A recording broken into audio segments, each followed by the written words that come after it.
That's that guy right there. He was. So 1, 2, 3, 4. The attorney, me. Okay. Yes, he came to my marriage commission meeting. I added one to your. Are you speaking? No. Yeah. Somebody handed it to He said me. he got to learn and he want to learn everything. He's Yeah. wanted to speak on his house last time, I think, during B&B. You weren't, Hey, but he didn't. He missed it. Okay.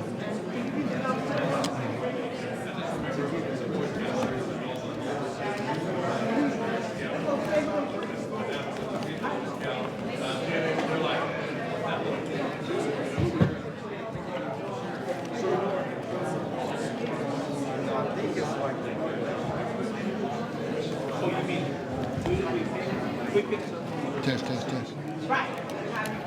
I guess it's how you nominate someone. Test. Yeah. Now let me go. Let's go down and see Donna.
I'm confused why I have two microphones. One is probably Garrett's right there. Oh, okay.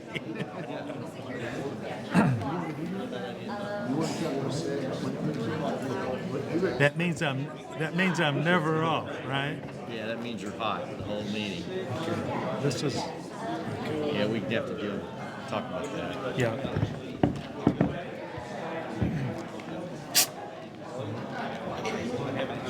Will you text me our preacher for tonight? Well, these two know. Okay, you're good. So when you call me, His mother used to be one attorney in our office. oh no, it's on. George.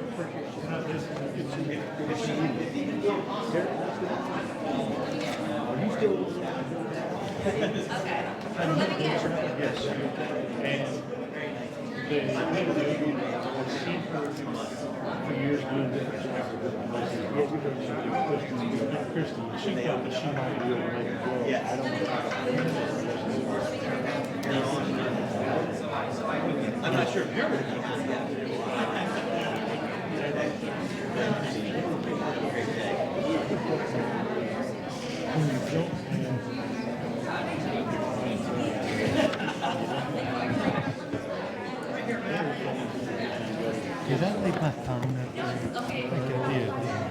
Okay, I can go look. I go. 5 minutes. I go. You go look at it.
Did you find it, Mary? Yeah. Okay, good.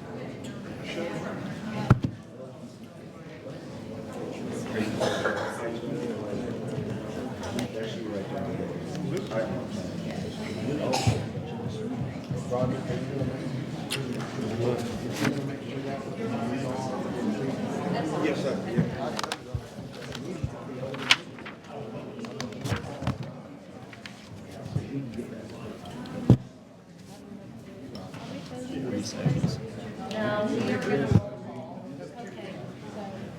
Okay, guys, let's sit down. No, if we did this. 30 seconds.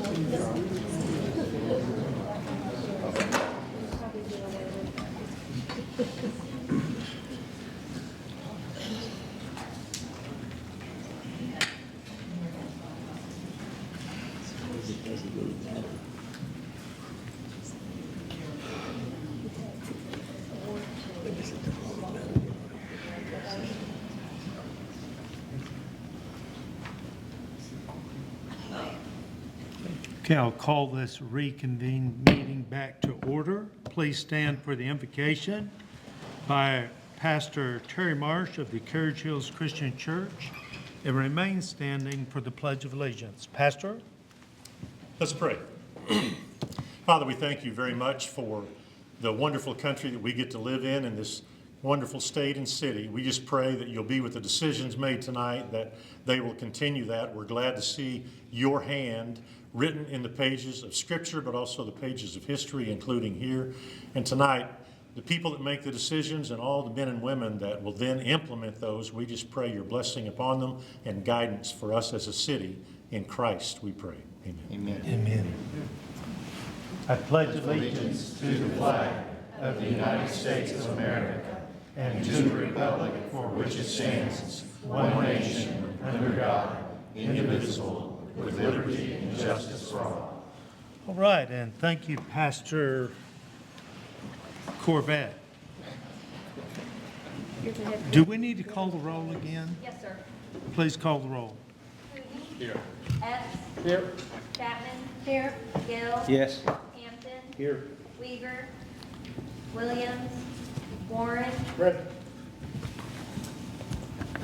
Okay, and now we've got some proclamations for Extra Mile Day. If Jocelyn Wood, Jeanette Klein, and Max Sassine would join me at the front, please.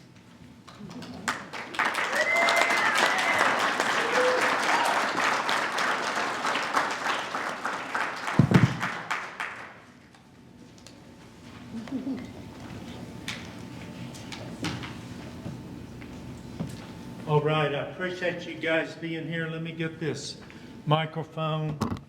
And Extra Mile Day is something we've taken part in for the last several years. And it just is an opportunity to appreciate people that go the extra mile for their community. And we get to pick up to three people each year, and we pick three. And it's just giving recognition is what it is, because what these individuals do. And I'm going to read what they're really involved in here. Jocelyn right here, she does the Veterans Walk.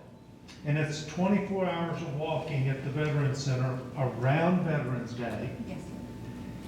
It's on, what day is it? November 7th, which is a Friday, and it starts Friday, November 7th at 1 p.m. and the walk concludes Saturday, November 8th at 1 p.m. And then it's followed by a walk conclusion ceremony at 1:30 where the flag is then presented to all veterans in attendance, and they accept it on behalf of all veterans around the world. Businesses and organizations sign up for 1 hour increments to carry the flag. It's a true honor, and it's a tearjerker, that's for sure. And you will need to go out there and walk. You don't have to walk for 24 hours. You don't have to walk for an hour. Right. After you go to her park or treat meet and tank up on Halloween candy. Yes, sir. Right? And when is that? That was actually, We already did it? yes, a couple weekends ago. It was Okay, Saturday, my October diet 18th. Yes, come on. But those are two great events for the community that we appreciate so much. And Jeanette has, her main claim to fame here is the Children's United Playground that we all appreciate so much and that we're all so proud is a part of our community. And I think y'all know the story. When the original promoter suddenly passed away, Jeanette picked up the mantle and carried that forward and brought it to completion. Then Max Sassine, Max wears lots of hats and does lots of things and just kind of sits back quietly working and getting from one deal to the next. Always giving back. He's on the McMahon Foundation. Auditorium Authority. Say again? McMahon Auditorium Authority. McMahon Auditorium, excuse me. Yeah, don't promote me. And so he's always doing things there. We thought so much of what Max did and the way he took care of that building that somehow we talked him into taking care of some other city buildings, like the old Carnegie Library. And if you've been by there, work is going on there on those front steps and things have been going on. So we appreciate them. And he was also very involved in Children United. And I can remember when I first moved back to town, I think he was raising money with the realtors, and that would have been in '07. For the playground that's next to Children United. The first playground. Isn't that right? Playground in the park. So I'm going to read this proclamation and give them all their copies, and then we will appreciate them so much. Jeanette, I let them talk and didn't let you talk. Do you want to say anything? No. I'll put you on the spot. All right, whereas Lawton, Oklahoma is a community which acknowledges that a special vibrancy exists within the entire community when its individual citizens collectively go the extra mile in personal effort, volunteerism, and service.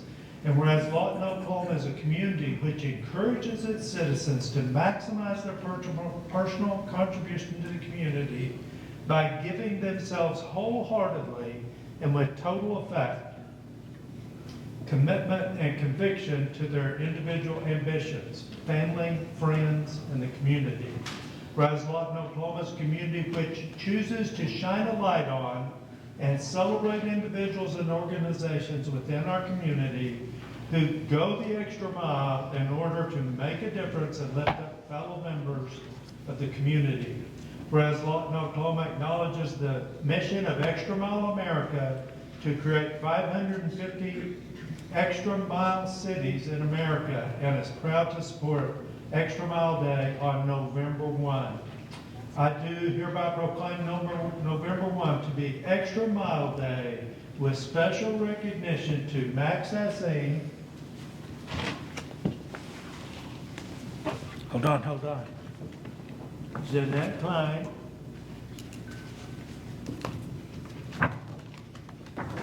And Jocelyn Williams. Let's give them all a big round of applause.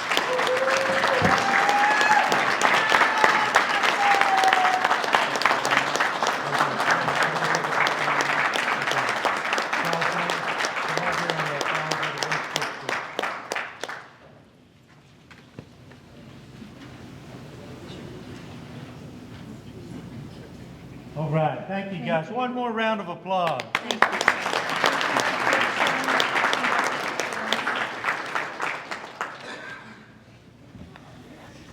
Now for the Clean Sweep Award. To the Light of the World Church. Now is the Light of the World Church here today? Yes. Come on up. Bring everybody. So the Clean Sweep Award is all about loving your community enough that you're willing to get out and pick up litter once a quarter. And people adopt a mile of road that they agree to pick up once a quarter. And some of them pick it up even more. Come on up here, Betty. Come on. Come on. And we as a community have to work together to keep our community clean. And it takes individuals and organizations that are willing to get out one Saturday morning a quarter and pick up an area. And we appreciate it so much. This special Clean Sweep Award presented to the Light of the World Church. This special recognition honors community groups and organizations that actively contribute to keeping our city clean by regularly picking up litter. It celebrates their dedication to maintaining a beautiful and welcoming environment for all residents. And would you like to say something? Thank you so much. Our goal is the best city, more cleaning. Yeah. All right. God bless. Oh. All right. Thank you.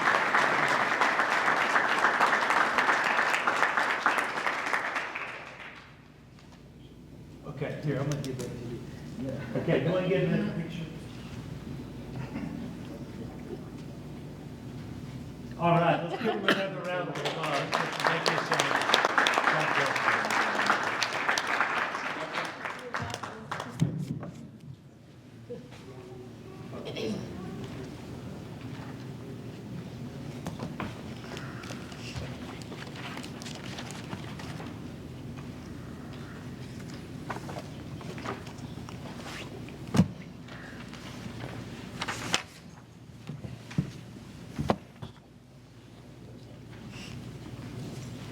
Okay, at this time we move on to the presentations. Receive the annual report from the Lawton Enhancement Trust Authority, LETA.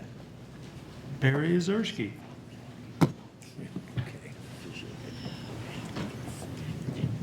Everyone. Good evening.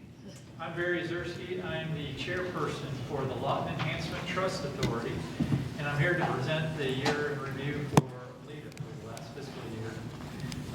LETA, as some of you may know, is celebrating its 20th anniversary this past year. It was started as a group led by Dr. Rosemary Molino, who helped start it, along with some other folks like former council member Rick Stevens, and others to enhance the look of our community. As you know, we've received funding through the hotel motel tax, court fees, as well as private community donations.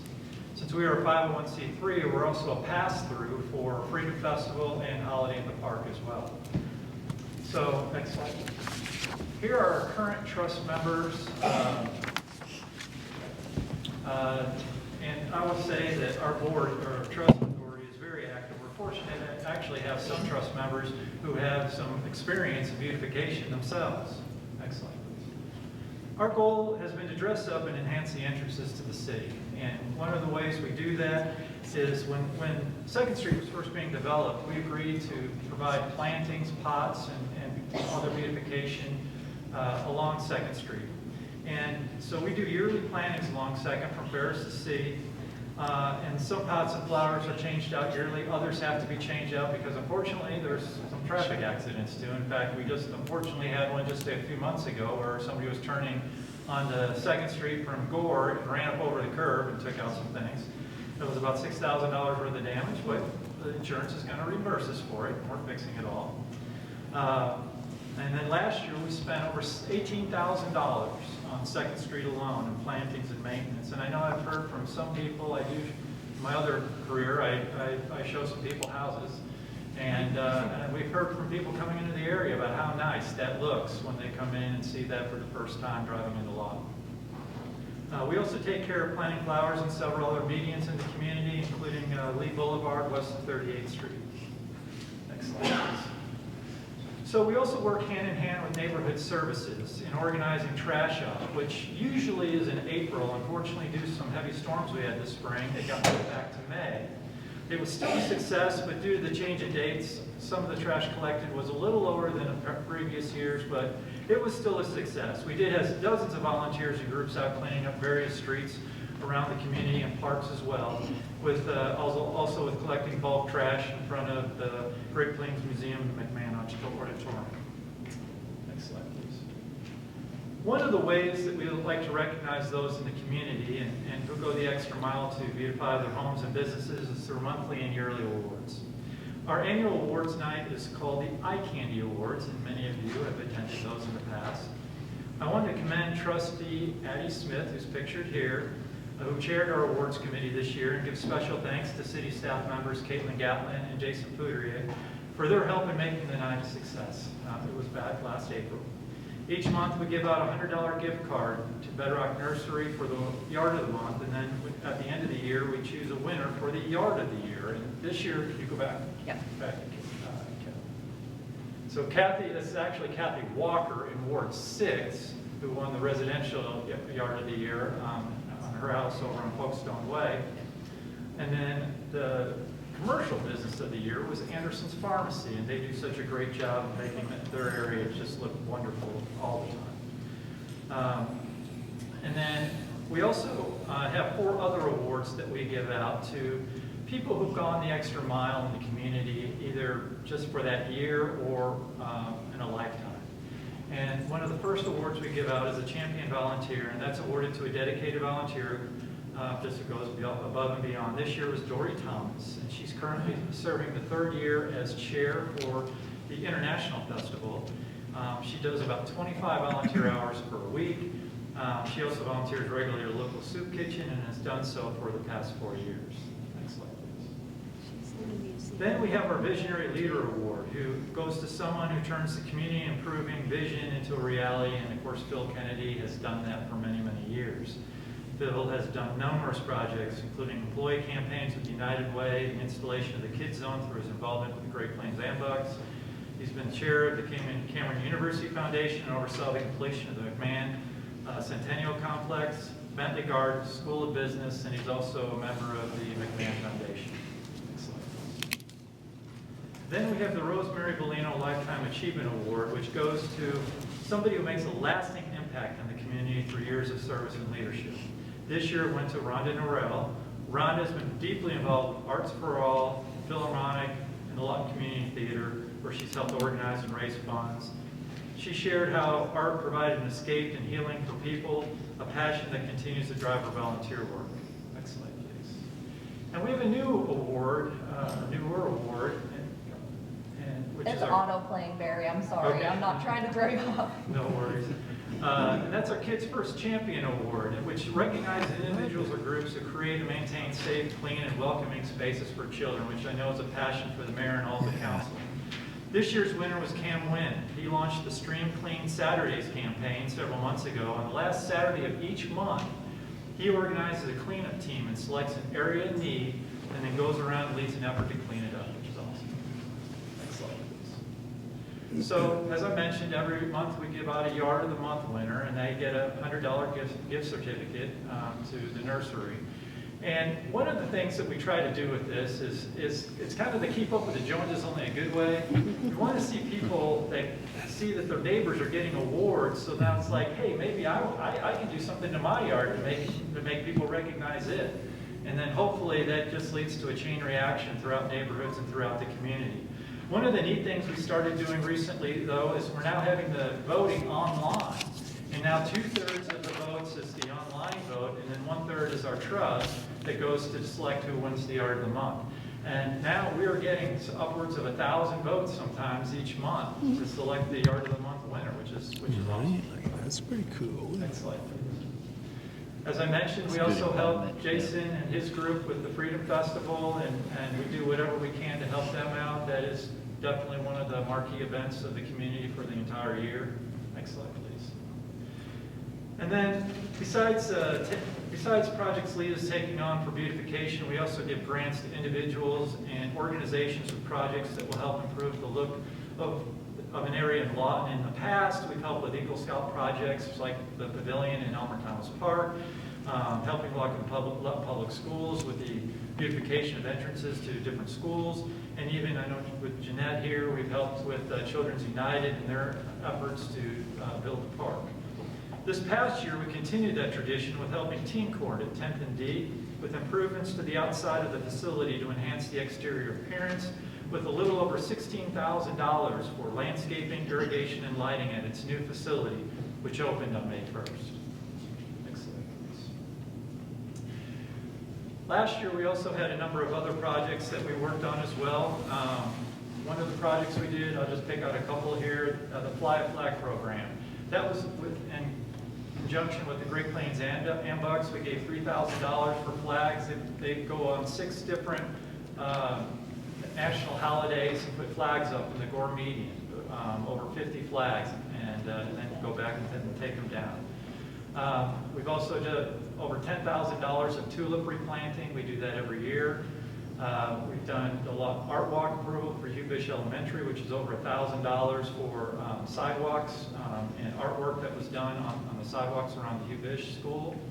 And then we did a number of Shuffler Park improvements, including $18,000 for irrigation and over $30,000 for landscaping improvements to Shuffler Park. We're continuing that this year. I'm going to end with this. One of the projects that we're working on right now is something that we started 6 years ago. And it was a project that was to enhance the area down C Avenue between 2nd Street and 6th Street, to string lights across the top of the road to enhance the businesses that are down there. Especially helps during the holiday season, but then really all year long. In different communities, like Chickasha has done this, and it's been wonderful. Well, we bought the lights 6 years ago, but then COVID hit, and we couldn't do anything then. So they've just been sitting basically in a warehouse until now. And about 2 months ago, we had Eddie Hamra and the Massids and Gills all come down and talk to us about, let's get this going again and see what we can do. So we're going to start between 4th and 5th Street. We have already approved a grant.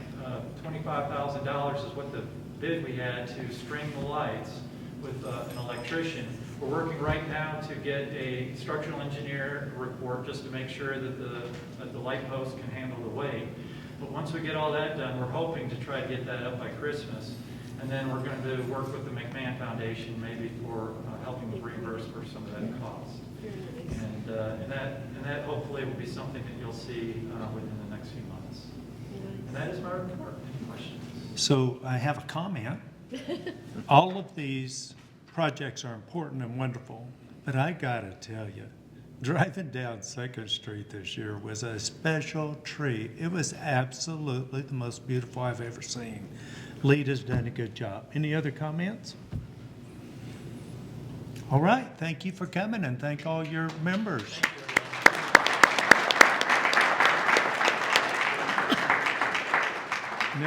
Now we'll move on to reports by the mayor, city council, and city manager. We're going to start down here with Ward 8. Nothing? Okay, Ward 5.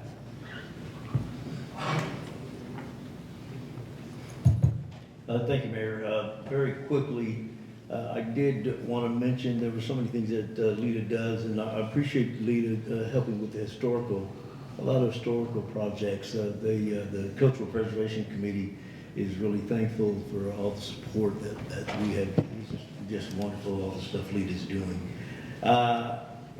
Farmer's Market.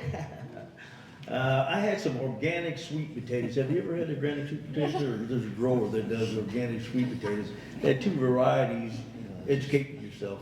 There's two varieties of sweet potatoes, and I got each one of those, and they taste a little bit different, but different colors, but just wonderful. I've talked to a lot of people down there. Just a great place to go and visit and meet other people. Make sure you make it down to the Farmer's Market. I do on a serious note. I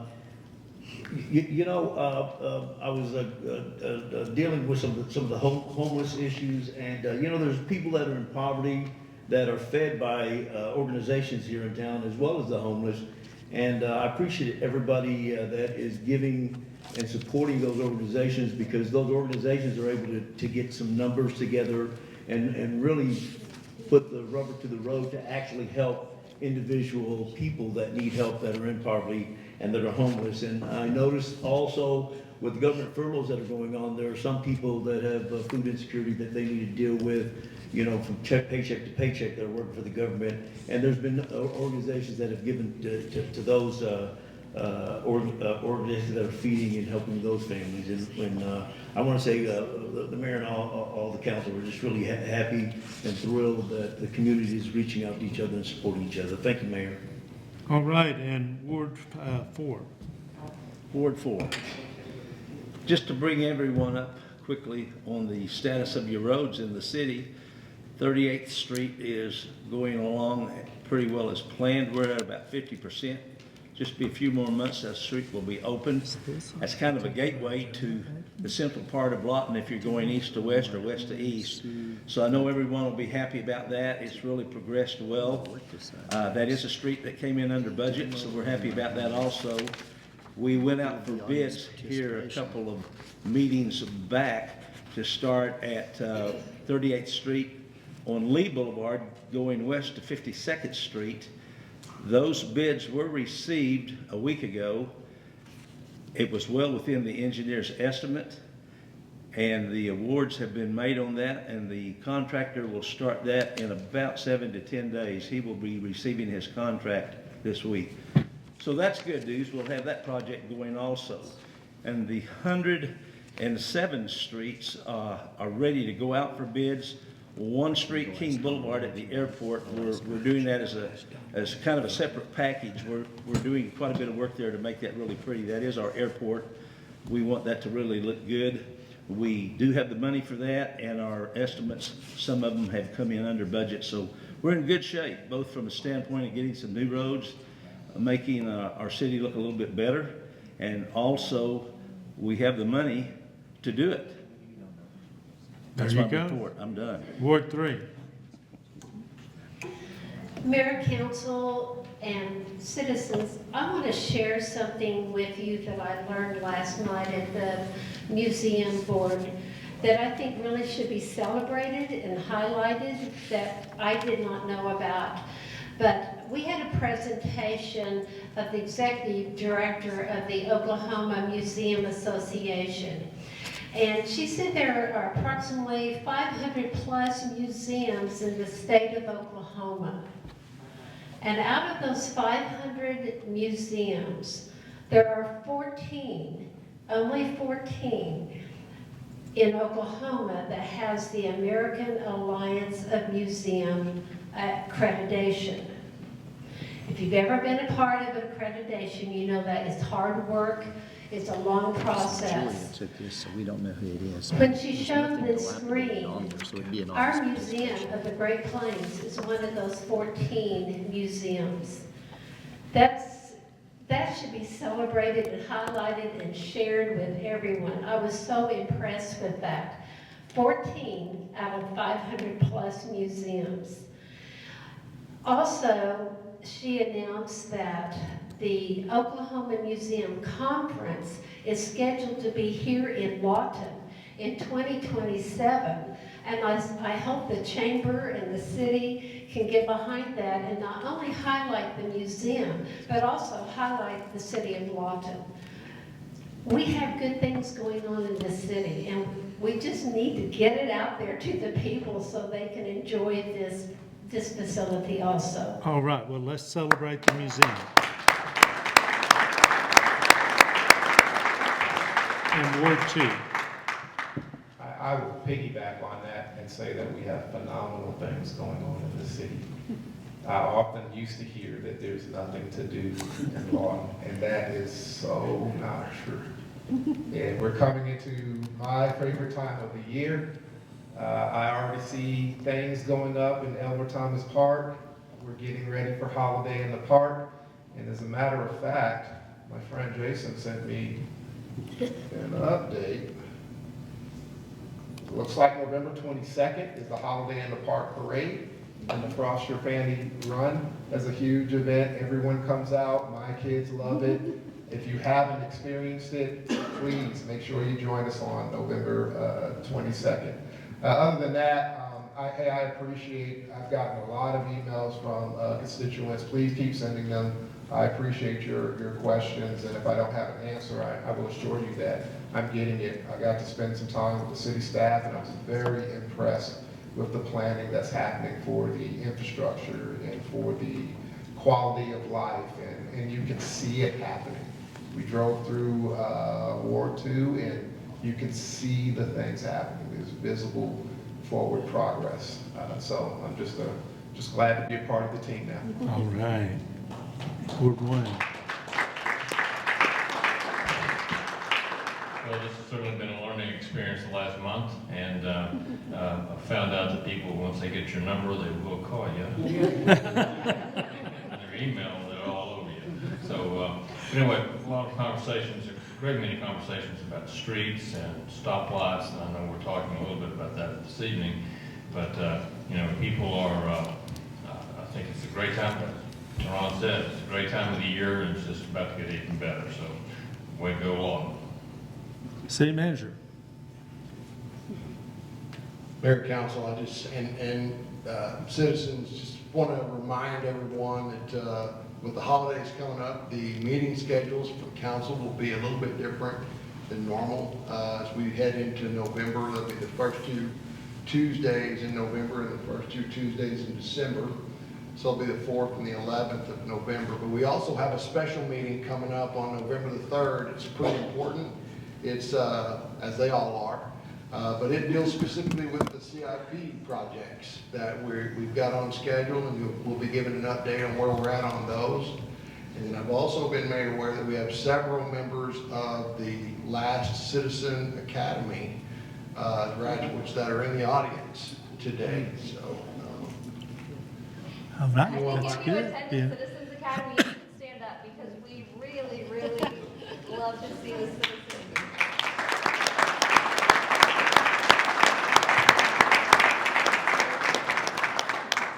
Okay. So before we get on with the agenda, I want to say that when the lights went out upstairs, there was an all-out effort to try to make everything work in the auditorium. It took a good team effort to just get everything tried going, spend a lot of time trying, then decide to move it down here where we're making it work. We're dropping back 5 yards and punting. Although the speaker today had another way of saying it, it's drop back 5 yards and punt. And so we're doing good. And I want to say thank you to the staff, everybody that was involved in making this happen. And I know a lot of franticness, but we got it going. And so I'm proud of the staff for that. That'll bring up the consent agenda. The following items are considered to be routine by the City Council and will be enacted with one motion. Should discussion be desired on an item, that item will be removed from the consent agenda prior to action and considered separately. Council, I don't have any requests to pull any items on the consent agenda. Are there any from the council? Seeing none, can I get a motion? So moved. Second. Motion for approval and a second. Please call the roll. Putin. Yes. Epps. Yes. Chapman. Yes. Gill. Yes. Hamden. Yes. Warren. Yes. Brings up business item number 27.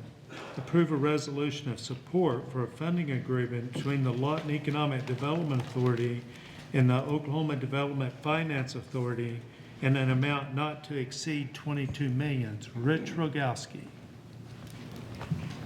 Yes, good evening, Mayor and Council. Last summer I spoke about this a little bit. On May 28th, the LETA was awarded $18 million of P2 funding from the Oklahoma Development Finance Authority, a grant, for the Firehawk project. And on that same day, the governor announced that the Firehawk project, Firehawk Aerospace, would be locating a facility in the Lawton community.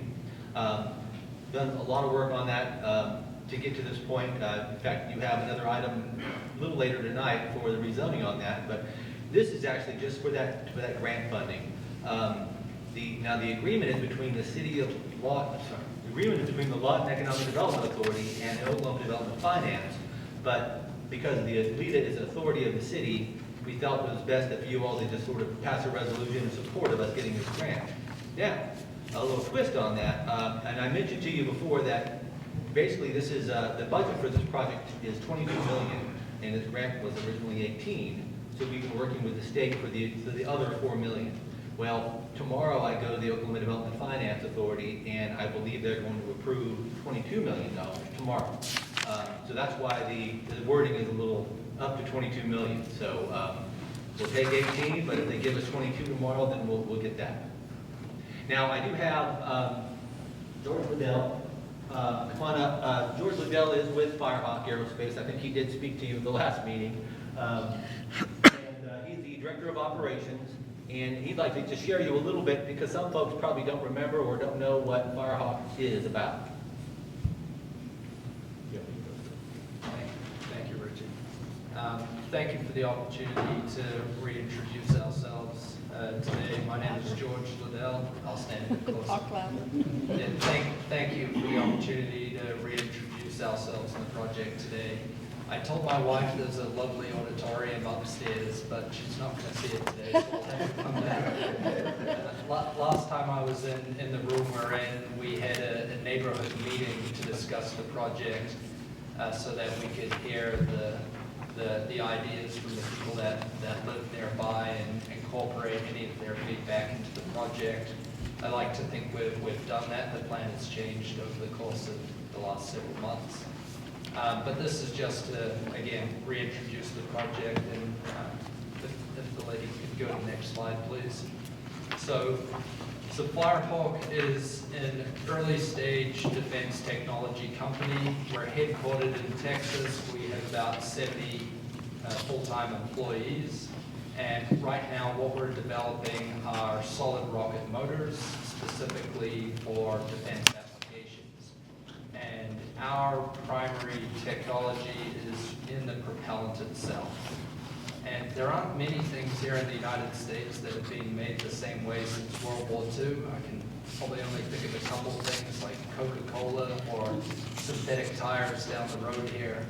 And those two I like, they're fine the way they are. But right now we have a bottleneck in the supply chain for many of the key systems that the DoD needs in its stockpile. And more often than not, the candidate that is the piece of the puzzle that is backlogging everything is the propellant. So somebody might be sitting with a full ready-made system, and there's only 3 options. One of them is American. So if you need propellant, you're going to A or B, and those are your choices. It doesn't matter which prime you are. And so we're proposing to stand up a facility that makes propellant in a different way and to provide another source to the DoD of propellant so they can solve their backlog problem. And not to bore you with the technical details, but the way it's made today, imagine a 1 million square foot facility with 750 gallon mixing bowls, like a giant KitchenAid. They mix the materials and they pour them into molds. It's a cast and cure process. We use 3D printers. And so we operate our printers in the Goldilocks zone where the material flows like plastic, and it is plastic for the most part, but not too hot that anything untoward happens. And so our facility can be in a much, much smaller footprint where you'd have a room with 3D printers making the grains that can be loaded into the propulsion unit. And that's what we're proposing this production facility in Lawton would be doing. It's 3D printing of propellant for rocket motors. And just in case there's any, if it wasn't clear, we only do the bottom half. We don't do anything up the pointy end of a rocket, just the propulsion. And there's a lot of reasons why we're happy to be here in Lawton. Of course, there's personal reasons. The CEO is from Oklahoma himself. He's wanted to come back here. There's strategic reasons.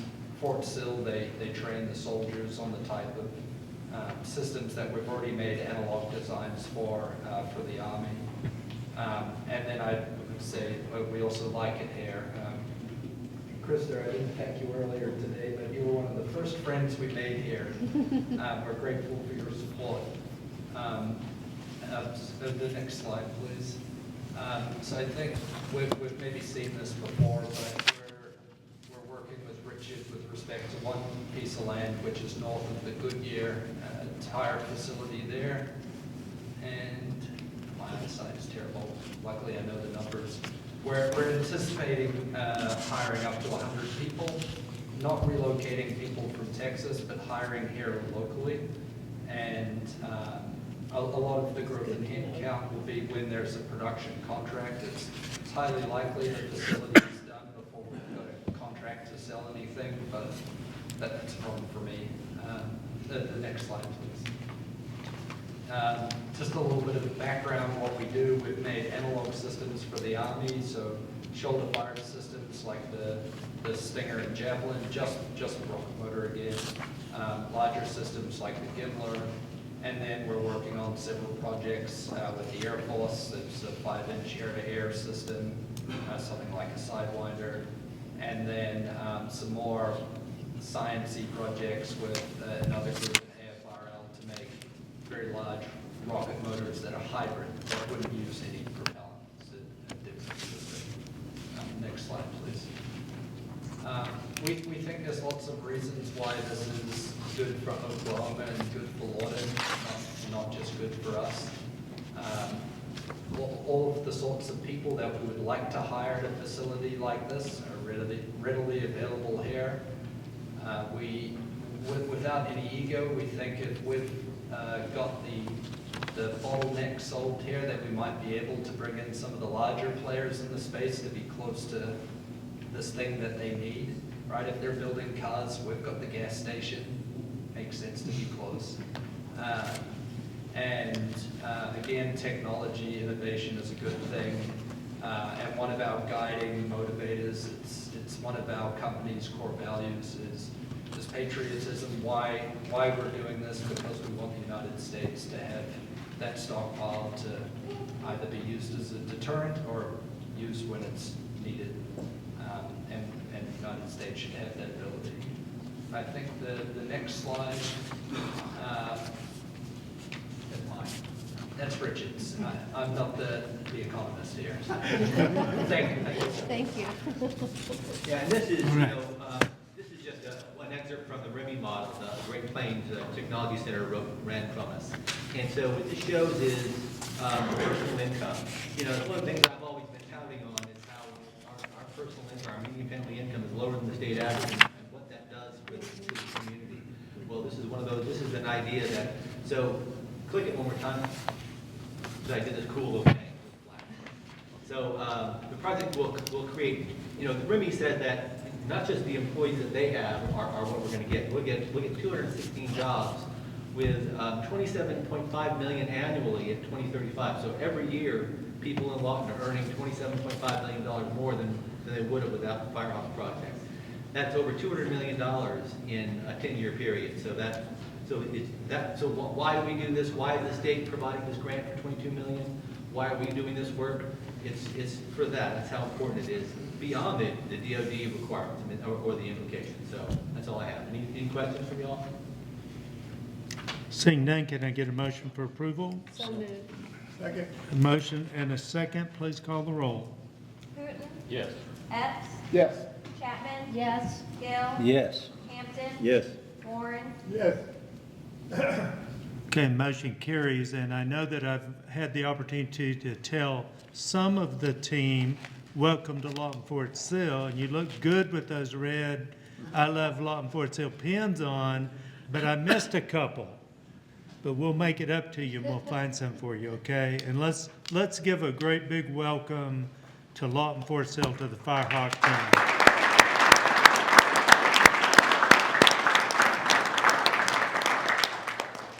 All right, and that brings up item 28, consider approving a funding agreement between the Oklahoma Development Finance Authority and the Fires Innovations and Science and Technology Accelerator, FISTA, Development Trust Authority. Krista.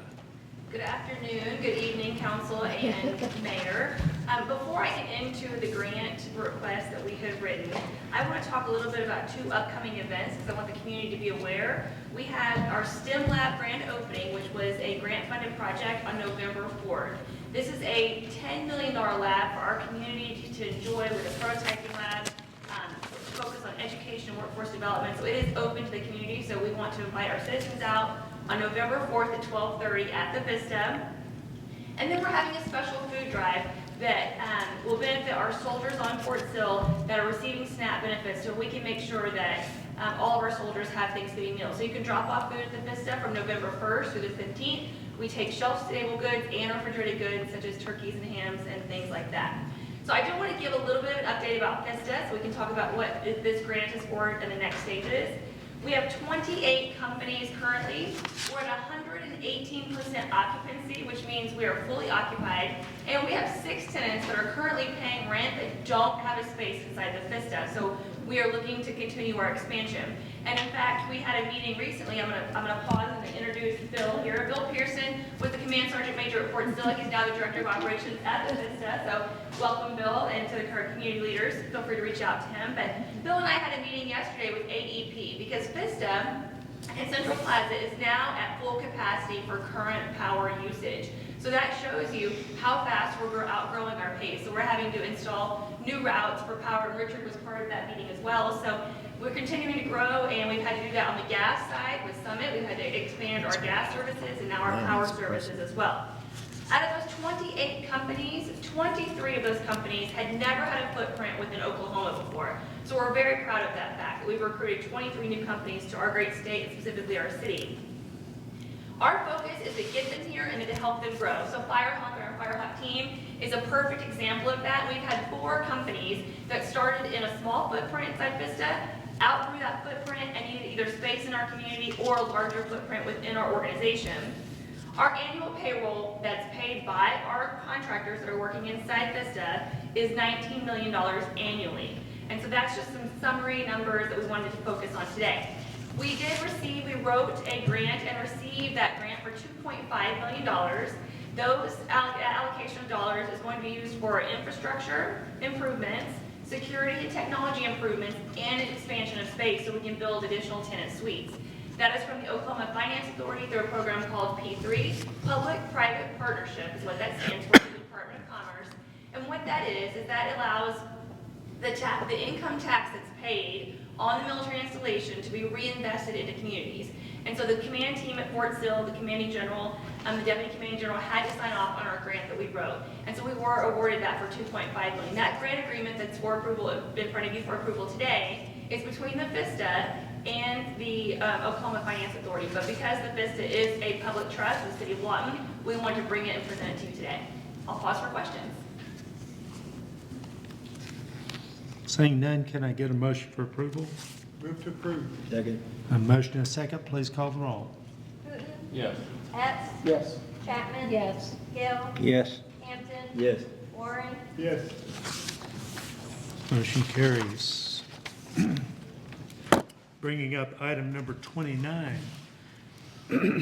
Consider holding a public hearing, considering an ordinance for a change of zoning request for the 320-acre parcel of vacant land owned by the Comanche County Industrial Development Authority, being the south half of Section 25, Township 2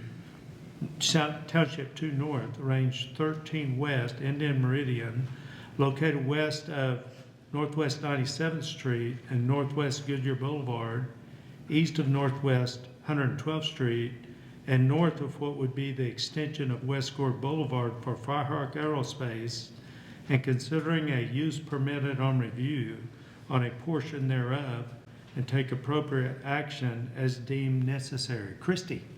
Good evening. As discussed, this is the rezoning for the Firehawk area. It's the 320 acres. We did meet July 9th. Well, we were invited to a neighborhood meeting on July 9th.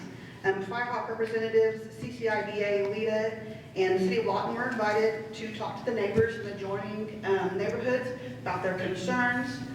And then the original application of an I-4 zoning for the whole 320 acres was modified to 3 tracts. The tracts are listed if you want to go to the map. One more. Okay, maybe another one. Yeah. So it's now in 3 different tracts. The I-1 on the far west, the I-3 on the far north, and then the 160 acres, so only half of the 130 acres would be the I-4 on this southern portion. The I-4 area would also be the use permit on review area. That would have a binding site plan, meaning that there would be no changes. The uses are what the use is listed on this site plan. We did have a CPC meeting on September 25th. CPC recommended approval with a vote of 6-0. The notice of public hearing for tonight was published in the paper on October 5th and was mailed to 68 property owners within 300 feet on October 3rd. And I'm here to answer any questions you haven't. Council, do you have any questions? Seeing none, I'll open the public hearing. Anybody wishing to speak on this item, please come forward at this time. And first up is Mark Gibson. Like typical, I have a handout for you.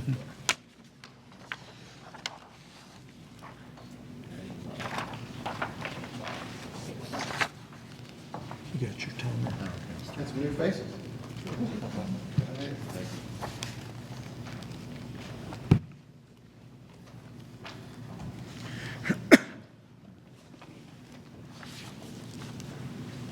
Okay, Mark, you got 3 minutes. All right, thank you.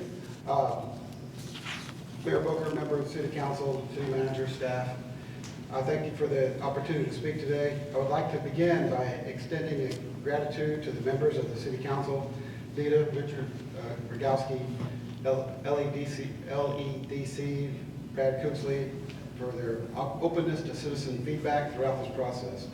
Special thanks to George, LETA, and Firehawk team for coming to Lawton and directly addressing concerns from residents. As a result of this dialogue, we have reached a reasonable compromise.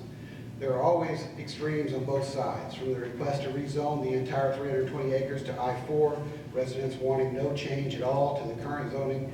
However, I feel we have reached an acceptable compromise.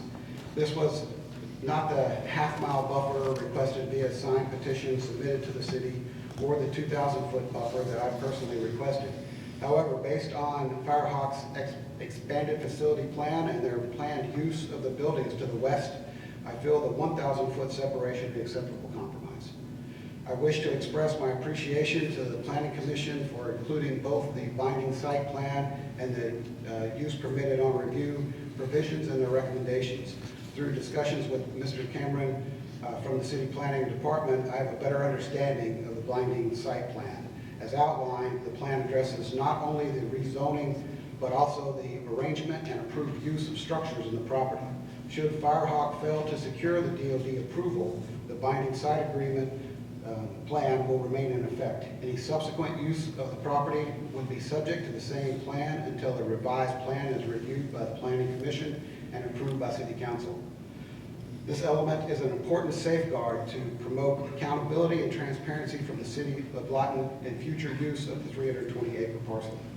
Given the limited 1,000-foot buffer between R1, single-family dwelling, and I4, heavy industrial, I respectfully request the City Council maintain the use permit on review designation for both Firehawk and any future development of this location.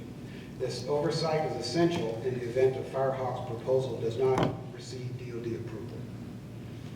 As an alternate, I recommend a stipulation reverting the zoning of the 320 acres back to the current I1 designation should Firehawk not obtain DOD site approval. Such a measure would ensure that the zoning remains consistent with the original intent of the project, preventing incompatible I4 heavy industrial development adjacent to R1 single-family residential areas. Mark, you've got about 15 seconds if you want to, anything in particular. Just one additional issue I'd like to address, the quality district arcs that need to be defined by DOD regulations have not been addressed yet by Firehawk. What that is it's actually a blast zone. Okay, Mark, thank you for coming. Appreciate it. And we can make this available with the city clerk if somebody wants to come up and read the rest of it as well. Thank you, Mark. Thank you. Is there anybody else that'd like to come and speak on this item? Seeing none, I will close the public hearing. Council, this is for an ordinance. Can I get approval for waiving the reading of the ordinance and read the title only, or another motion as you? Approve the ordinance, read the title only. Is there a second? Second. Please read the title. An ordinance changing the existing zoning classification from the A1 General Agricultural District to I1 Restricted Manufacturing and Warehouse District zoning classification on the tract of land which is hereinafter more particularly described in Section 1 hereof, changing the existing zoning classification from the A1 General Agricultural District to I3 Light Industrial zoning classification on the tract of land which is hereinafter more particularly described in Section 2 hereof, and changing the existing zoning classification of A1 General Agricultural District to I4 Heavy Industrial District zoning classification on the tract of land which is hereinafter more particularly described in Section 3 hereof, and authorizing changes to be made upon the official zoning map in accordance with this ordinance. Please call the roll. Putin, Yes. Epps, Yes. Chapman, Yes. Gill, Yes. Hampton, Yes. Warren, Yes. Motion carries. Bringing up item 30. If I could ask also a specific motion on the use permitted on review, that was also a part of the suggested motion, but it wasn't in the motion. In the ordinance, yeah. Yeah, in the ordinance, UPOR is separate from the rezoning ordinance, so if we could also get the approval on the use permitted on review, is that part of that? Need a separate? Yeah, so she's asking for a separate motion to approve the use permitted on review. Randy? I'll make that motion. Second. Motion is second. Please call the roll. Putin, Yes. Epps, Yes. Chapman, Yes. Gill, Yes. Hampton, Yes. Warren, Yes. Motion carries. Any more? No, we're good. Okay. Thank you. Item 30, consider and take action and accepting the final report of the Ellsworth Dam and Lawtonka Dam Gate Operations Study conducted by Jacob Engineering and adopting the updated gate operations policy. Rusty. Yes. In your packet, there is as an attachment, is the study and report done by Jacobs Engineering. In 2022, we received a high hazard dam grant from FEMA to help fund the study of our Ellsworth and Lawtonka dams. They're both high hazard dams. the need study and review on a routine basis. It's been over 20 years since the last study and review of the gate operations policy and the hydrological rain events that occurs on our lakes. We received this grant. It is 65% from the grant and 35% from the City of Lawton funds. And in the study and report, Ellsworth had some new information developed by the Corps of Engineers on the amount of rainfall that falls in that watershed, and that was incorporated in the modeling of Ellsworth gate operations. Lawtonka, we did not have updated rain events data from the Corps of Engineers to update the rain intensity, so the existing rain intensity was used again. But it also evaluated the stability of the dams and the gate operations of the lake. And the goals of our gate operations are for one, dam safety is the primary goal of operations of the gates, to protect the dam, which protects breaches and downstream flooding. Second part is water for use for our domestic water. And third is flood mitigation. All three of those were evaluated in the evaluations of the gate operation policy.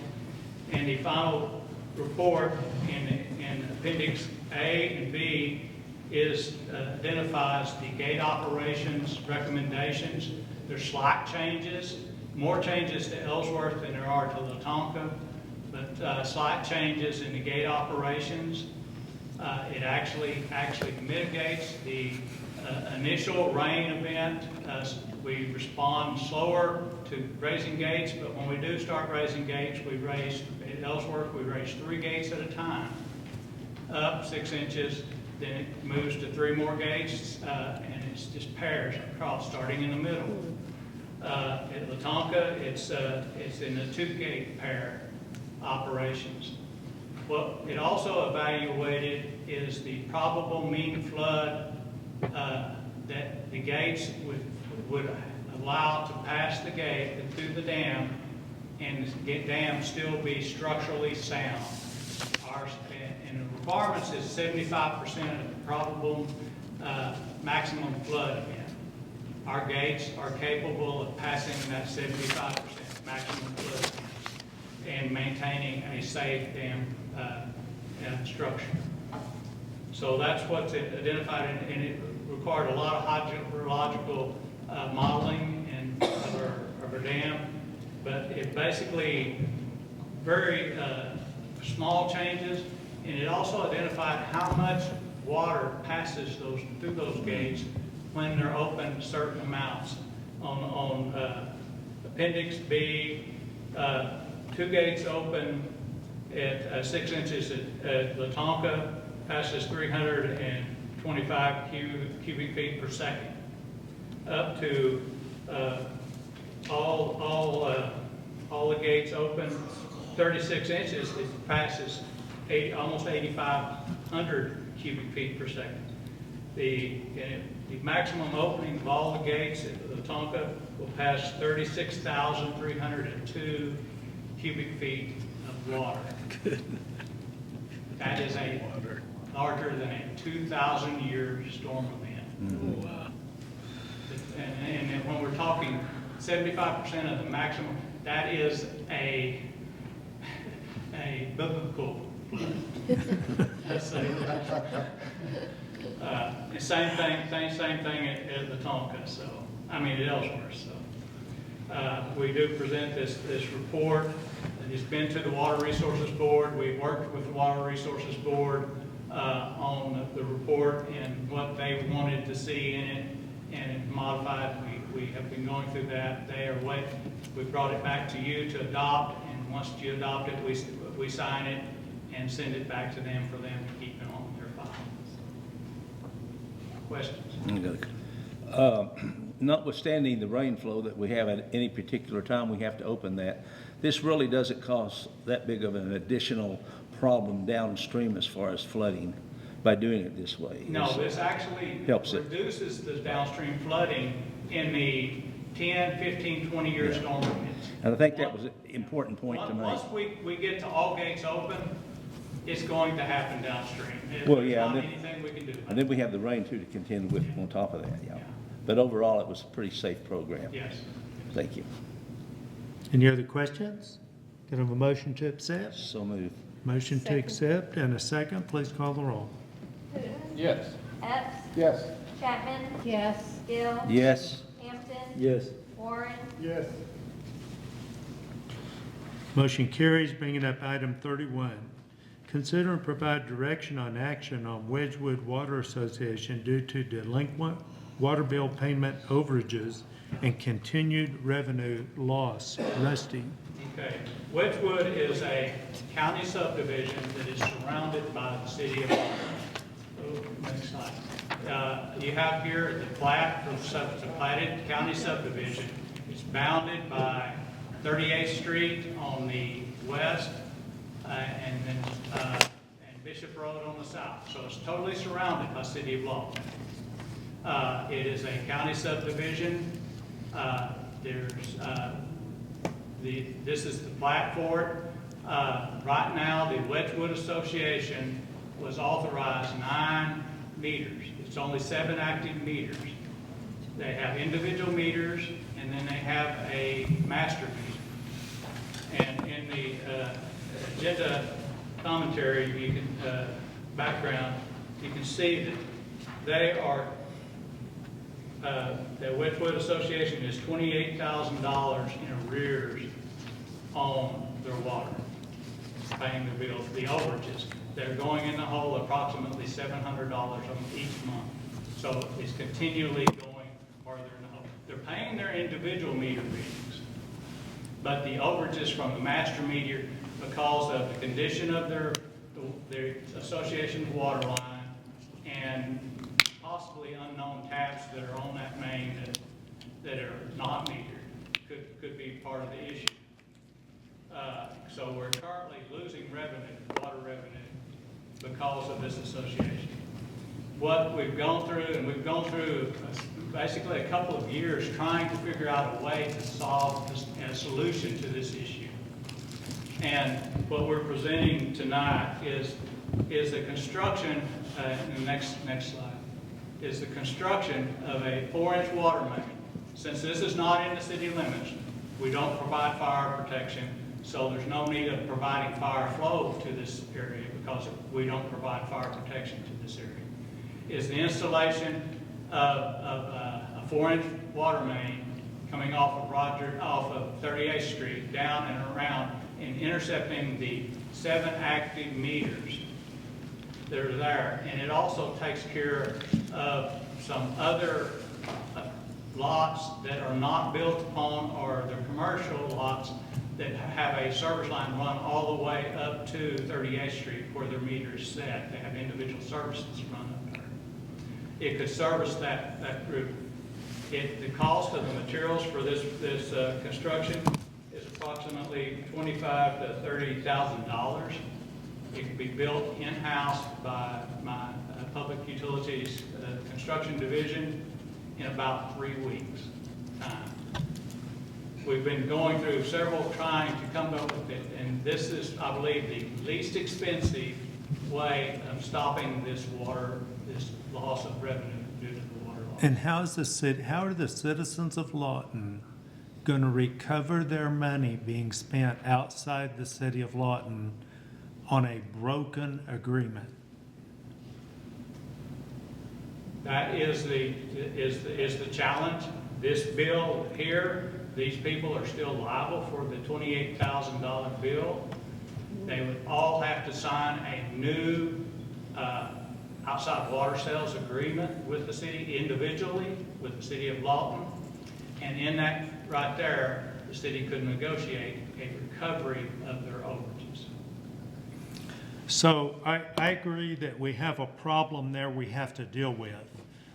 And as you said, the challenge is this: we're spending the citizens of Lawton money on an outside water agreement where people didn't keep their agreement. Is that correct?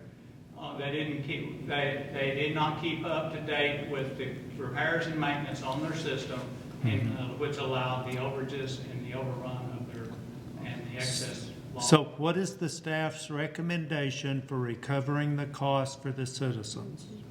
That is related to the city manager's office.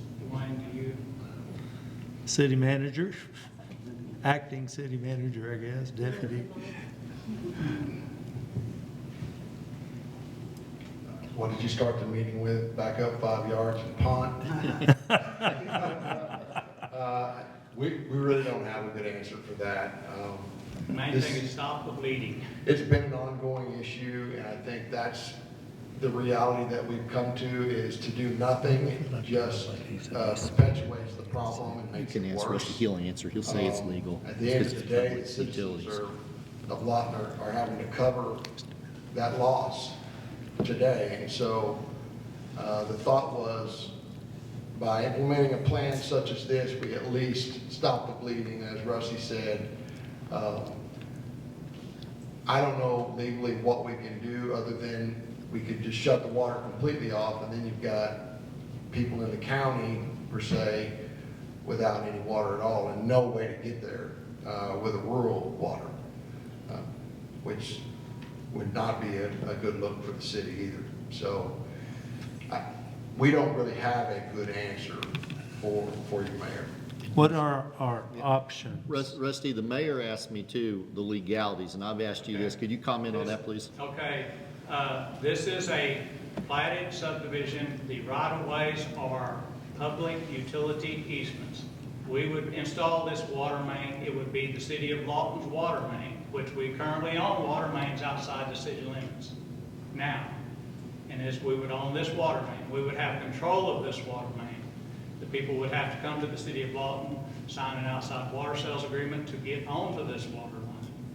So we would have control of it. It is a public utility easement, and we have right to use that public easement for a public water main. Okay. So we would put in this new water line. They would come and sign up for a new connection. Yes. And then we're charging them some nominal outside water rate, which frankly, I'm not sure is not less than in town. Because I'm pretty sure on those water associations, everybody doesn't pay the Eureka fee individually. Hopefully that's been changed, but I believe that's been corrected, but that would be revenue services and finance. And I'm not real sure it has been corrected. I'd like to know. But we still have the outstanding 28,000, I think I heard, dollars, and it's growing daily by some amount.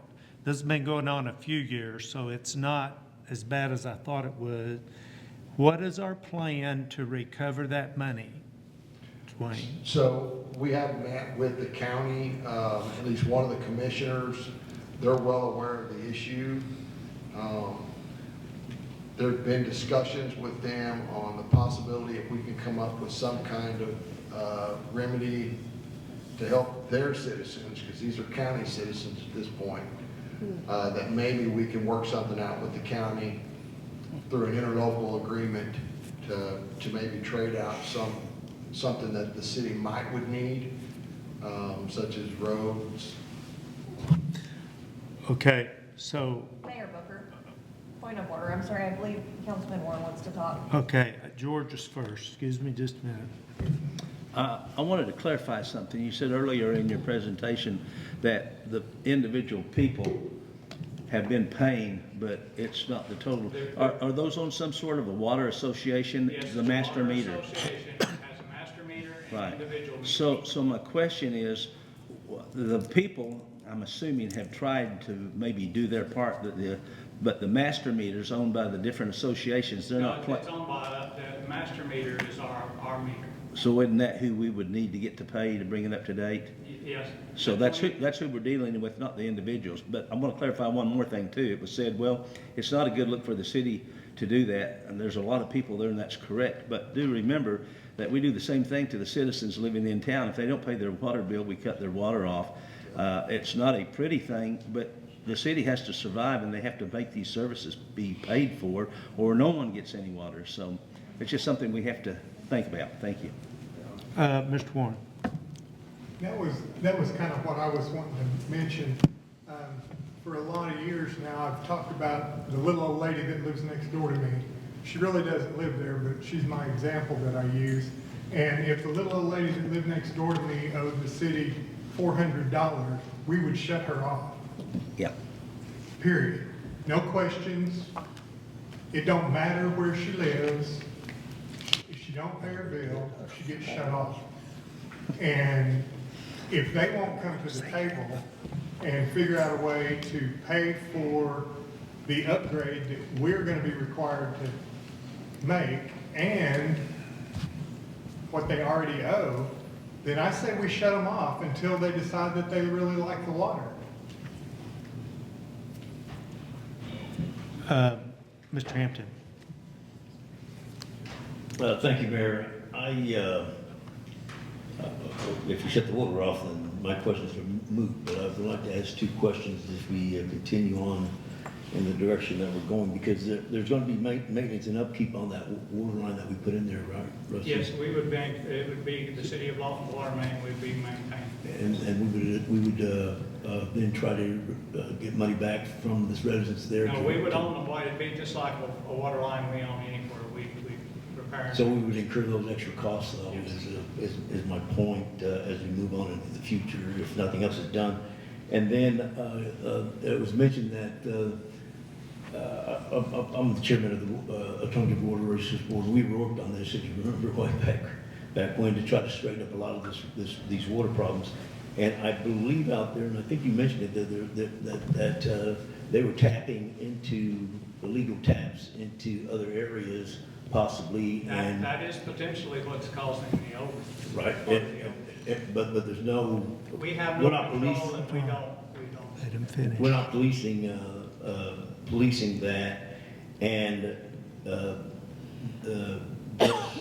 this line that we're putting in, there could be possibly people trying to tap that, or also to get free water, right? We would have control of it. We would basically, just like we do other water lines, we go through, we check our water mains, we look at them. So we would actually physically go on the property Yes. and maintain and police that kind of thing. Okay, thank you. Mr. Hooton. Isn't the cost of this going to be closer to $100,000? The materials are about between $25,000 and $30,000. There's about $25,000 worth of labor that's within, and that's being covered within my public utilities budget. Okay. Would an improvement district be an option? With the 7 customers that are there, that would be, it would be a substantial amount. Mr. Hooton, you have the floor. Dan. Mr. Epps. Just a couple of questions. I don't know who to ask this to, but I think, if I understand correctly, we're not dealing with an individual. Are there, and if that statement is true, we're dealing with the association, are there any type of different legal, and I don't think there are, but I just got to ask, legal implications behind turning the water off?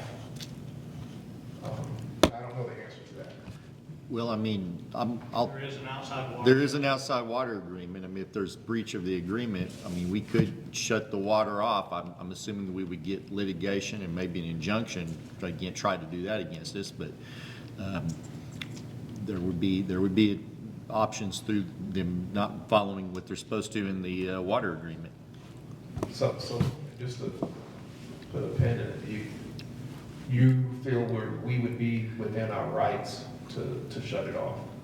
If they're in breach of their agreement, and I've not looked at their agreement, so Rusty may know that more than I do. It requires them to pay the overages. Okay, so then there's a potential breach there. It's just, does the council want to turn off the water or not? And that's the question. So, okay, so the staff has apparently not wanted to enforce the agreement. If the council wants them to enforce the agreement, They apparently need to make a motion in a second. Let's vote on it. Is that correct? Well, the item before the council on the agenda right now is whether or not to go with Provide direction. provide direction, yeah. Oh, well, so it could cover that. And that's what mine was drafted, provide direction. Council, what do you want to do? I'm having a problem with the cost of what this is going to be, plus how do we get our money back? Where do we get the money to do the work? These are big numbers. I feel for the association, the people, but we also have to look out for our own budgeting, which I'm concerned about. But, Mayor, Rusty, this has been going on for how long approximately? Wedgewood has been an issue for as long as I've been around, so And how long has that been, Rusty? 35 years. Mr. Gill. Mr. Mayor, I'd like to make a motion to enforce the original agreement. We have a motion to enforce the original agreement. Is there a second? Second. Discussion. Please vote. Wooten, Yes. Epps, Yes. Chapman, Yes. Gill, Yes. Hampton. Yes. Warren, Yes. Motion carries. Bringing up item 32. Consider proposal to implement an EMS mutual aid transport plan and direct staff to take action as necessary to include obtaining a transport license. Jared. Chief Jared. Mayor and council. Chief Jared.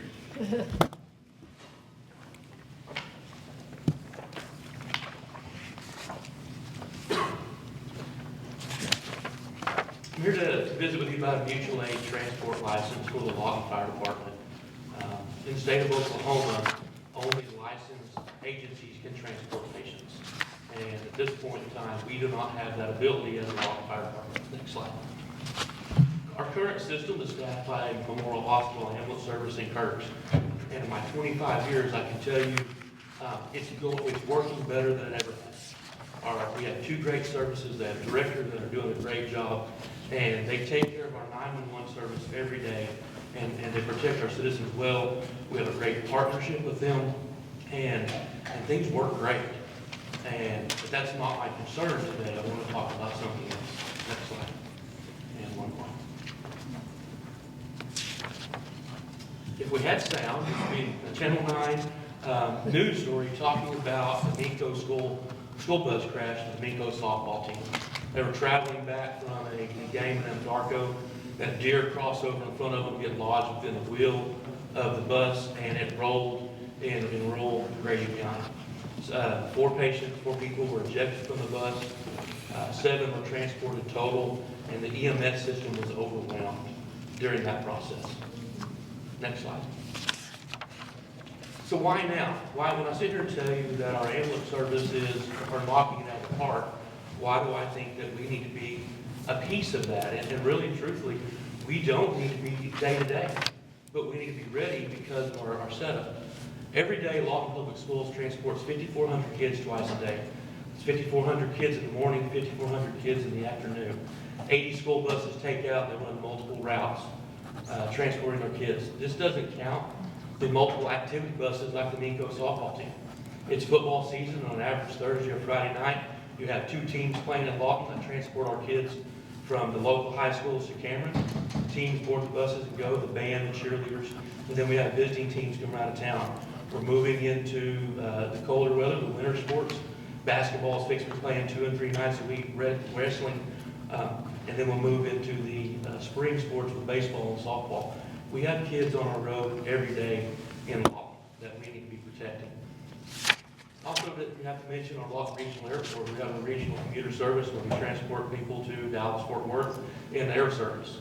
Every day we're flying planes in and out of Lawton. We also have I-44 that runs with thousands of vehicles that go up and down the interstate right through the middle of our city daily. Next slide.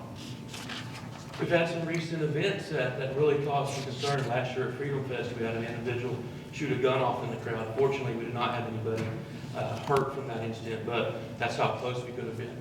We had an incident at Walmart where we had an individual take his life. And again, fortunately, no one else was injured, but we're set up for this daily. And all we have to do is watch the news every night and see that our world is ever changing, and we have that ability to have a mass casualty event in Lawton any day. Next slide.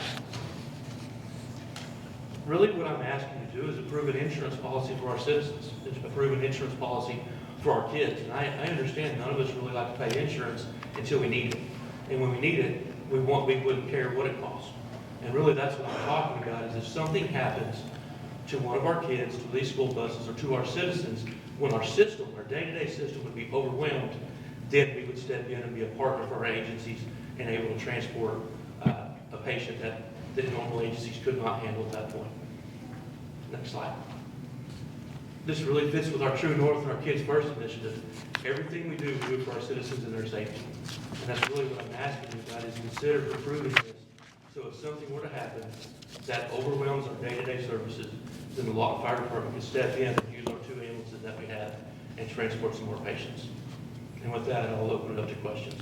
Jared, great presentation, and I did a little bit of research, and before I came on, there was some discussion about transport license, and it seemed that everybody was kind of okay with that, and it went to a committee, and then I never could find out what happened to that committee.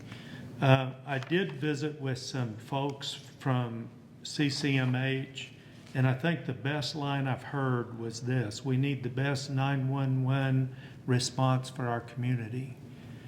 I do think that ambulance is a delicate balance in a community. And so I think I would like to see us do this, and I discussed this with hospital officials. Why don't we just get CCMH, Kirk's, Comanche County Emergency Management, because you're talking about mass emergencies that they would be involved in, and of course some council members, and yourself. And let's have a committee that sits down and talk about what is the best 911 response and plan for our community. What, you have any thoughts on that? Would you be willing to do that? I'm always willing to talk, and I think that's a great idea. Okay. And again, I think that we have to just look at, when we discuss that, we're looking at mutual aid only. And I think that as long as we stick into that, I think that we're really safe at that point. Okay, so council want to weigh in on that idea, Mr. Warren? Boy, have I talked about this for a lot of years. A lot of people in this room weren't even born when Mr. Barrington was the chief, and that's when we started talking about it that I know of. A lot of things have changed. A lot of things are different. You know, and I'm not against it necessarily. I think we need to figure out a plan. I think we really need to have, as the mayor said, you know, a plan to have the best 911 response of anybody in the state of Oklahoma, in whatever we have to do to make that happen. You know, but if ever there has been and the reason I say that is, again, and I don't have a problem whichever way we end up going, but if we've ever had an example of Mission Creek, this is the perfect example of Mission Creek. I don't remember the years, but we were in the new building, and we purchased a chassis.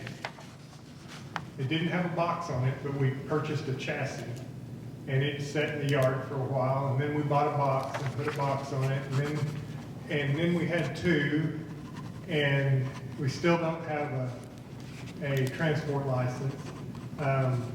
You know, so I don't want to just piecemeal this thing together. I think we really and truly need to put a plan together so that, again, the citizens of Lawton have the ability to know without a doubt that anything that happens, we have done the very best that we can to address that. Mr. Hampton. Thank you, Mayor. A lot of the things that were mentioned are possible crises that no doubt that any community can suffer within, and it's no doubt there's exercises at the airport where we try to deal and be prepared for those kind of things. I woke up with things on my mind one morning, and I did kind of a study on what different cities are doing and what their emergency responses are. There's no doubt it doesn't happen all the time. I'm not one that really enjoys paying my insurance premiums for 25 years and never collecting anything. So I had about 4 or 5 benefits that were good benefits, and I had about 4 or 5 potential conflicts and changes, Mayor. And I really like the idea of being able to voice those to professionals like yourself, the other emergency services. So I think that committee is a great idea to get together and really take a look at what we can do for our community in the future. I'm always one for planning, just like you are, Chief. And I think that putting together a good plan is great. Mr. Evans.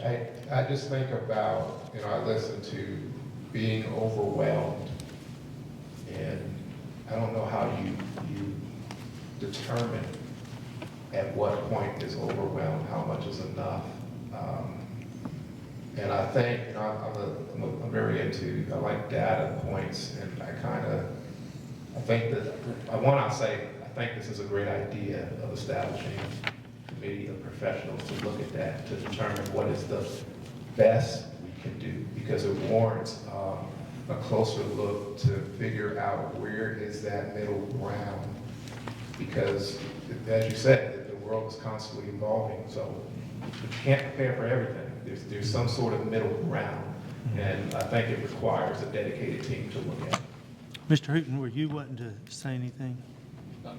We have 2 ambulances. We have 2 units today. We have everything that we would need. The only thing we're lacking is a $600 license. $600 license? Yes, so we're talking $600 a year. That's the insurance policy that we can provide 2 more ambulances that can transport up to 4 to 6 more people during an emergency if something were to happen. It's sure not a barrier to entry, that's for sure, for certain. But I think the idea of the committee is a sound one, and more people have backgrounds in this and have expertise in it, the better system you can come up with. But I would say, let's do it now rather than later. Don't let grass grow on this thing, okay? Okay, so if there's no more comments, I'd like a motion that would form an ad hoc committee to determine the best 911 response for the community, made up of council members Warren, Hampton, and Gill. Mr. Warren, you'd be the chairman. And we got room for 1 more council member if somebody wants to be on there. Also a representative from CCMH, Kirk's, and Comanche County Emergency Management, and the City of Lawton staff.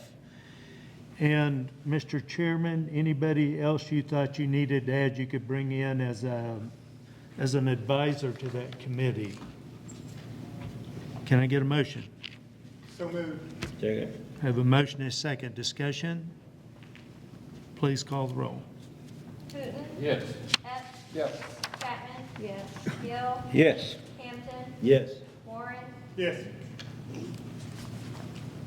And that brings up audience participation. If you filled out a request to speak form, you will be allowed to speak at this time. First up is Kimberly Bliss. Kimberly Bliss. Yes, ma'am, and you have 3 minutes. I've got your address here and everything, so we're good. Good evening, Mayor and members of council. My name is Kimberly Bliss, and I'm a resident here in Lawton. I'm here tonight because I'm facing homelessness. Not because I did anything wrong, but because the housing program I trusted suddenly ran out of funds. A few weeks after I signed a 1-year lease through the TVRA program with the Lawton Housing Authority, I was told the money was gone, just like that. No warning, no backup plan. I followed every step, signed all the paperwork, and I believed I had stable housing for a year. Now I'm being told that I will lose my home. Imagine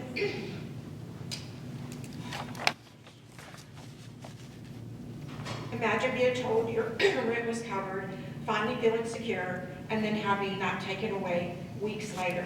It's terrifying. I don't have family here to stay with, and like many others in this situation, I live on limited income. The idea of becoming homeless because of the funding shortage is something no one should have to face. I understand that budgets are tight and funding sometimes runs out.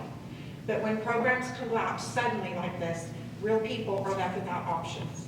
I'm asking the council to please look into what happened with the TBRA program and to work with Lawton Housing Authority and local partners to find emergency funding or temporary rental support for tenants who were approved and signed leases in good faith. Even short-term assistance can help keep people from losing everything, while longer-term solutions are found. Lawton is a strong and compassionate community. I believe we bring an attention to this issue, we can prevent more people from ending up on the street through no fault of their own. This is an issue that is not about me. It's about every person who trusted the system and did everything right. Lawton Housing has a mission statement to help the elderly, disabled, low income families, and they failed me. They say they try to prevent homelessness, but they've caused homelessness.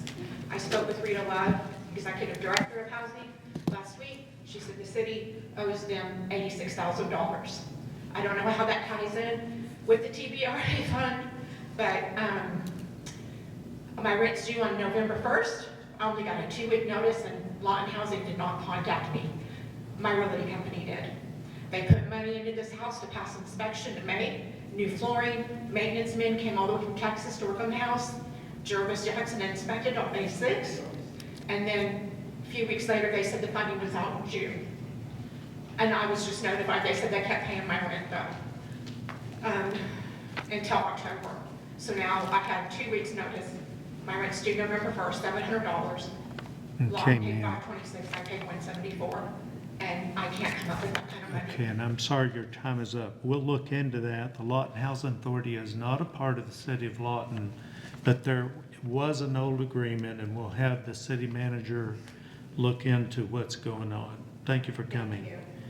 And Casey Carr.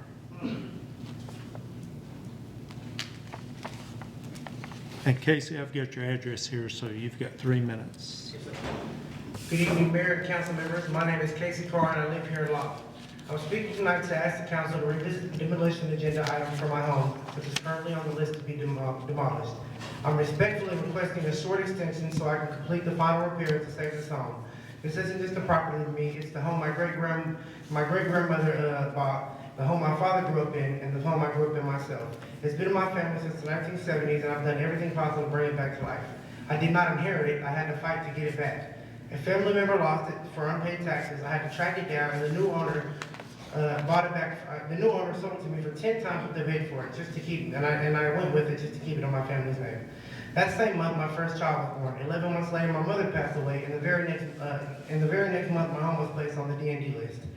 I am disabled, living with Charcot-Marie tooth disease, which causes chronic pain, chronic fatigue, and muscle weakness. And for the past 7 months, I've also been dealing with a completely torn ACL, a complex meniscus tear, a partially torn MCL, and bone edema in my left knee. My doctors told me the surgery would leave me unable to walk for at least 3 months, so I've delayed that surgery just to finish this home before it's too late. I'm also a small business owner here in Lawton. I take pride in working hard and doing things the right way. Even with my health challenges, I continue to provide for my family, run my business, and work on this home. My home has been broken into over 10 times. I've had to file police reports, have people arrested, replace stolen materials, and deal with vandalism. Even human feces at one point spread across the property, but I never gave up. For about 4 to 5 months, I couldn't continue work because I was waiting on a permit, and my mobility issues made that process take longer. I was also 15 minutes late to the last council meeting when my home was discussed, so I wasn't able to speak, which is why I'm here now. The reason the exterior wasn't completed earlier is because I did not know that was the main focus until the October 14th City Council meeting where I was enlightened.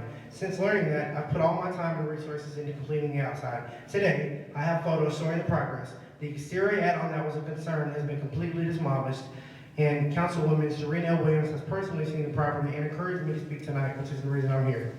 My home now has 100% brand new siding all around, new skirting all the way around, and the painting will be fully finished by tomorrow. I've already paid my electrician and a licensed plumber is ready to begin work as soon as the permit clears. I've used all my savings to get the home to this point, and this past week I worked every night past sundown, even with my injury, to finish the job. All I'm asking is that the council revisit my demolition case and grant a small extension. 30 days would allow me to wrap everything up. Although 6 months would give me full peace of mind. Please, before it's too late, let me finish what I've started and save the home my family built generations ago. Thank you for your time, your patience, and your compassion. Okay, thank you for coming. The proper way to do that is through Neighborhood Services or Department of Safe and Clean Neighborhoods, okay? So I have been going through all that, and Councilwoman Williams advised me to come up here and speak because I missed when it was revisited. They gave me my first 6 months. And you can visit with the city manager right over here. Thank you very much. Okay, and that brings up Martina Prudhomme. Mayor Booker, she let me know that she couldn't stay. She's not here. Okay, with that, I look forward to a motion for adjournment. So moved. A motion and a second, please call the roll. Yes. Hess, Yes. Chapman, Yes. Gill, Yes. Hampton, Yes. Warren. There's more information on that Lawton Housing Authority deal I can tell you about later, or Charlotte and I can. Okay.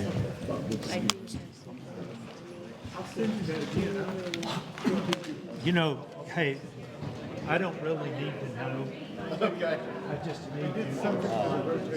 I think you should. Been rotor booted all the time.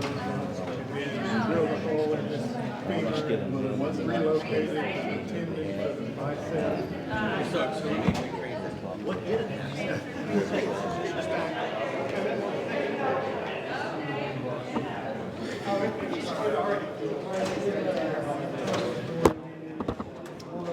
Yes, 3:15.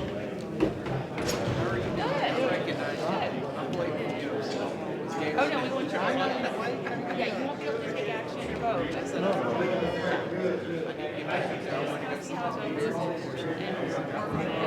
So I moved to, I did a Saipan a few years ago, now I'm in Proclamation.